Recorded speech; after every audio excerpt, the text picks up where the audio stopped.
السلام عليكم ورحمة الله وبركاته. إن شاء الله هنعمل مع بعض النهارده الشريك بطريقة حلوة جدًا، جدًا، مورق وقطني جدًا، جدًا، و وإن شاء الله هيعجبكم. تعالوا بينا نسمي الله ونبدأ الوصفة. هاقول لكم المقادير كده وإحنا شغالين. بسم الله الرحمن الرحيم. معايا كوباية حليب، أنا هاشتغل على نُص كيلو دقيق، تمام، يعني 3 كوبايات ونُص دقيق. أنتِ طبعًا لو هتزوّدي هتضاعفي طبعًا المقادير. هاضيف عليهم معلقتين كبار سكر، وهاضيف عليهم واحدة بس بيضة، وهاضيف معلقة خميرة.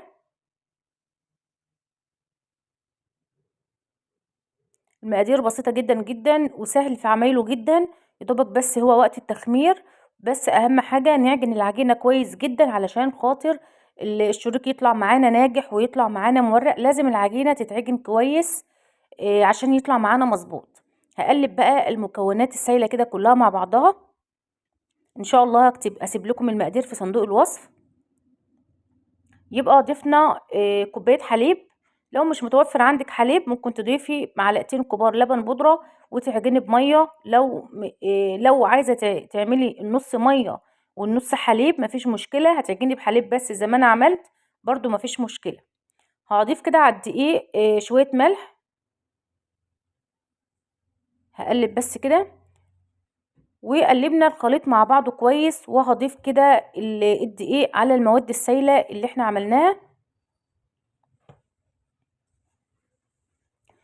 أنا عايزة بقى العجينة تتعجن كويس جدًا، مش أقل من 10، 12 دقيقة. لازم تكون معاكِ ناعمة جدًا وطرية مش بتلزق في إيديكِ، وتكون العجينة ناعمة كويس علشان يطلع معاكِ ناجح ويعجبِك إن شاء الله. أنا عجنته بقى كويس كده، شايفين العجينة طرية في إيديّا إزاي مش بتلزق. دلوقتي بقى هاضيف معلقتين زبدة، معلقتين كبار زبدة. وهاعجن العجينة كويس جدًا، جدًا. طبعًا العجينة هتقطّع في إيديكِ شوية، ما تقلقيش خالص، هتلِم معاكِ برضه تاني وهتبقى حلوة جدًا. هي بس هتقطّع معاكِ شوية كده عشان ضفنا الزبدة. أنا عجنتها كويس جدًا مش أقل من 12 دقيقة. شايفين العجينة ناعمة إزاي، حلوة جدًا، شايفين الجمال بقى وطرية جدًا. دلوقتي بقى أنا هاسيبها تاني في البولة اللي إحنا عجننا فيها، وهاغطيها باستكراب أو هاغطيها بكيس تلاجة أو هاغطيها في فوطة، وهادخلها فرن التل ف فرن البوتاجاز، وهاسيبها لمّا تخمر. وبعد ما تخمر هنشوف هنعمل إيه تاني.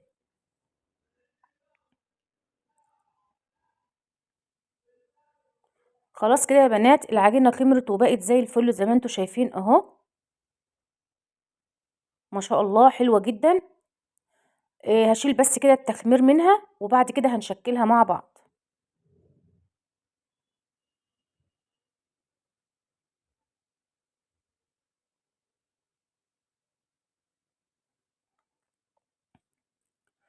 هاخد بقى ممكن ت ت تحطّي العجينة كلّها وتعمليها مطاولة كده زي الرول، وبعد كده تقطّعيها بسكينة أو أي حاجة على قد ما القطعة اللي أنتِ هتعمليها، تمام.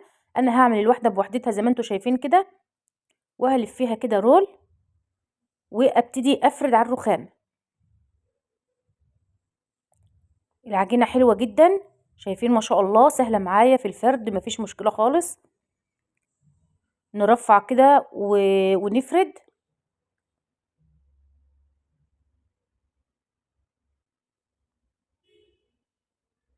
سهلة جدًا أهو.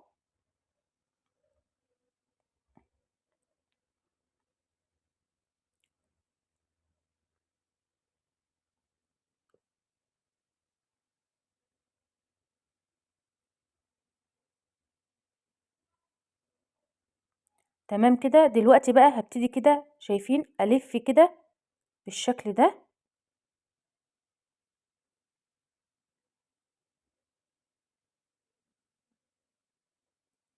أهو سهلة جدًا ما فيش فيها مشكلة خالص. الطرف ده بقى مش هنسيبه كده طبعًا لإن أمّا العجينة تخمر هيفك منِّك خالص وال وهتفك منِّك. هنحطه من تحت كده زي ما أنتم شايفين، ونحطه على الصينية الصاج. هتسيبي ما بين كل واحدة وواحدة مسافة كويسة، لإن هو لسه هيخمر وهيرتفع معاكِ. هاعمل معاكم بس كده كمان واحدة عشان ما أطوّلش عليكم. وهكمل الباقي ونرجع نشوف هنعمل ايه. برضو هنبرم كده زي الرول بالشكل ده كده.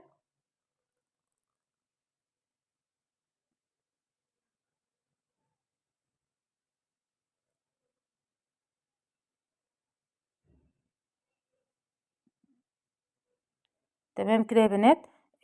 انت اللي طبعا لو هتعملي كمية اكبر، بس لو اول مرة هتعمليه ما انصحكيش ان انت تعملي كمية كبيرة، علشان تشوفي الاول هيطلع معاكي عامل ازاي، وعشان ما تهدريش الدقيق والحاجة اللي انت هتحطيها.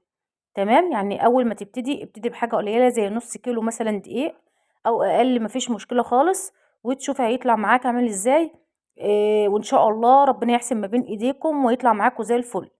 هنحط الطرف كده تحت زي ما انتم شايفين اهو، وهبتدي احط في الصاج او الصينيه اللي هندخلها الفرن. هخلص بقى كده بقيت الكميه اللي معايا، وبعد كده هنرجع نشوف. النص كيلو دقيق عمل معايا 12 واحده. لو هتعملي طبعا حجم اكبر اصغر زي ما انت عايزه، يعني ممكن تصغري الحجم عن كده، ممكن تكبريه عن كده، مفيش مشكله خالص. انا سبته وغطيته في فوطه، خلصت الكميه وغطيتها في فوطه وسبتها لما خمرت زي ما انتم شايفين بالشكل ده وارتفع. جبت بقى كده معلقه لبن والفرشه، وهبتدي ادهن الوش زي ما انتم شايفين كده.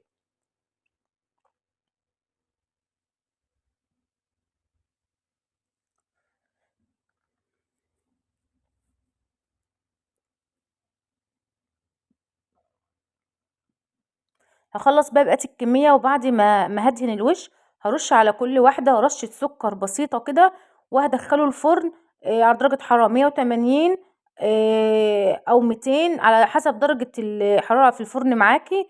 وبعد كده هيطلع بالشكل اللي انتوا شايفينه الجمال ده، حلو جدا مورق جدا وقطمي جدا جدا. شايفين بقى القمر؟ انت ممكن بقى بعد ما يطلع من الفرن تدهنيه بالفرشة عسل ابيض. تمام، انا بصراحة مش حابة ادهنه عسل ابيض، انا هسيبه زي ما هو كده، لكن انت لو حابة تدهنيه عسل ابيض ادهنيه. شايفين مورق وحلو جدا ازاي؟ ما شاء الله. العجينة ناجحة جدا وطالع معايا مظبوط جدا. اتمنى يا رب النهارده وصفتي تكون عجبتكم، واتمنى تجربوها. ما تنسوش تعملوا لايك للفيديو وتشتركوا في القناة وتفعلوا زر الجرس عشان يوصل لكم كل وصفاتي، واشوفكم ان شاء الله على خير في وصفة جديدة. مع السلامة.